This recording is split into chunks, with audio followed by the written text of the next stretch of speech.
Hey everyone, today in this video, I'm going to show you how to restart your Ecovacs Deebot X8 Pro Omni. If you're interested in this product or you want to find out more about it, the link to it will be in the video description. So restart's different than a factory reset. The restart is a simple power cycle where we'll be turning it on and off.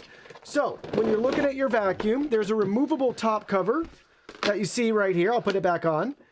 Just lift that up and out of the way, and that reveals our power button here. That's the big red switch that we have. The circle is going to be off, the O for off, I guess you could say. But then we have our little I for on right there. But that's what we got here. So currently it's on. To restart it, just toggle that to the off position. You can give it a couple of seconds if you want. That's not going to hurt anything. And then when you're ready, you can go ahead. You can toggle it right back on, and it's going to boot up right there.